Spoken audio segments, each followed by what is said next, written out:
Okay जी। तो हमने ये प्रोडक्ट है, इसको लिस्ट करना है और लिस्टिंग के अंदर हमने बारकोड या यूपीसी कोड या प्रोडक्ट आईडी जिसे बोलते हैं उसकी एग्जम्पशन लेनी है। तो सबसे पहले हम इसकी ये जो है वो सब कैटेगरी एग्जैक्ट कैटेगरी कॉपी करेंगे, कैटलॉग पे जाएँगे, ऐड प्रोडक्ट करेंगे और यहाँ पर फिर जो है वो इसकी हम लिख देंगे कैटेगरी का नाम, ठीक है? तो यहाँ पर आप देखें पहली जो कैटेगरी आ रही है वो सेम टू सेम कैटेगरी है। हम इस पे क्लिक करेंगे।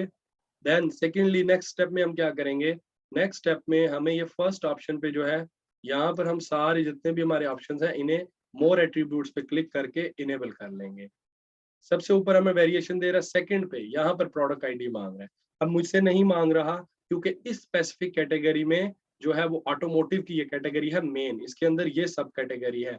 तो ऑटोमोटिव की मेन कैटेगरी का मैंने जीटीएन एग्जम्पशन ऑलरेडी लिया हुआ है। जीटीएन एग्जम्पशन कहते हैं global trade identification number. GTN का मतलब होता है ग्लोबल ट्रेड आइडेंटिफिकेशन नंबर। ये सेम बारकोड होता है, जैसे फॉर एग्जांपल ये कोई अगर आपके पास एक टिश्यू बॉक्स है, ठीक है? तो टिश्यू बॉक्स के जो है ना वो ऊपर आपको वो बार कोड मिलेगा, जैसे कोई भी बार कोड लगा हुआ होता है, ठीक है? तो ये हम अपनी लिस्टिंग के अंदर भी देते हैं। लेकिन होता क्या है कि अगर आपकी जो प्रोडक्ट है ना वो जेनेरिक कैटेगरी की है या उसका कोई ब्रांड नहीं है, तो आप उसकी एग्जम्पशन ले लेते हो क्योंकि नॉर्मली क्या उसे बोलते हैं कि प्रोडक्ट जो है वो उसकी आप क्या बोलते हो कि नॉर्मली जो प्राइवेट लेवल प्रोडक्ट्स होती हैं उनके ऊपर हम बारकोड लगाते हैं, लेकिन जेनेरिक पे भी लगा सकते हैं लेकिन जरूरत नहीं है। द रीजन बिहाइंड इट कि we don't need to put it, हमें इसकी जरूरत नहीं है क्योंकि ये मैटर नहीं करता प्राइवेट लिस्टिंग में या फिर मतलब जो लिस्टिंग्स हैं जिनका कोई ब्रांड नहीं है उनके ऊपर ये मैटर नहीं करता। तो उसकी आप एग्जाम्पशन ले लेते हैं। अगर आप ये लिखेंगे तो ये एक बारकोड बाय करेंगे तो GS1 से एक बारकोड जो है वो $5 का आपको मिलता है। तो इसलिए आपको ये बाय करने की जरूरत नहीं है। आप सिंपल यहाँ पे आए। अब आपने क्या करना है, अब आप क्या करें, अभी मेरा यहाँ पर ये रेड नहीं है लेकिन अगर आप कर रहे हैं तो आपका यहाँ पर ये रेड होगा और बारकोड यहाँ पे मांग रहा होगा प्रोडक्ट आईडी। तो मैं एक नई विंडो खोलूंगा, वहां पे Amazon सेलर सेंट्रल ओपन करूंगा। नई विंडो मैंने ओपन की, वहां पर Amazon सेलर सेंट्रल मैंने ओपन किया। यहाँ पर आया मैं, यहाँ पर मैं क्या करूंगा कि सबसे टॉप ऑफ द लिस्ट जो है वो मैं लिखूंगा सर्च ऑप्शन में GTIN एग्जाम्पशन, ठीक है? ये मैंने लिख दिया GTIN एग्जाम्पशन। अब यहाँ पर क्या है कि यहाँ पर मेरे सामने ये कुछ ऑप्शंस ओपन कर देगा रिगार्डिंग GTIN एग्जाम्पशन। ये मुझे बताएगा कि आप GTIN एग्जाम्पशन कैसे लेते हैं, ठीक है?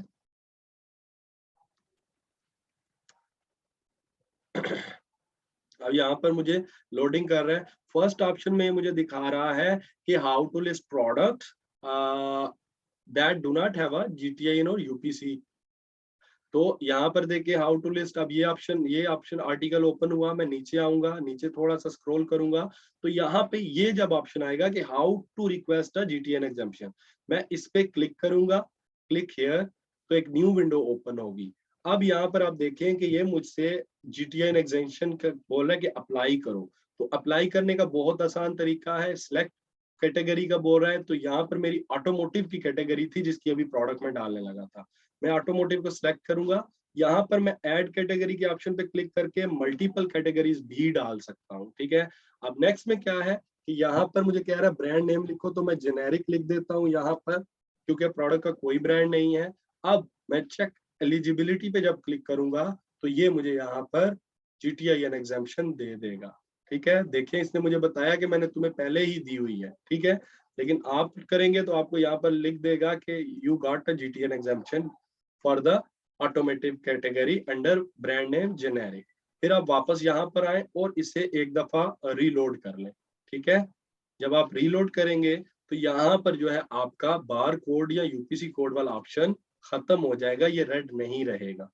तो ये था छोटा सा तरीका, विद इन 2 मिनट्स आप जो है वो GTN एग्जाम्पशन या बार कोड एग्जाम्पशन ले सकते हैं। बहुत ही आसान है और ये कोई इतना बड़ा मुश्किल तरीका नहीं है।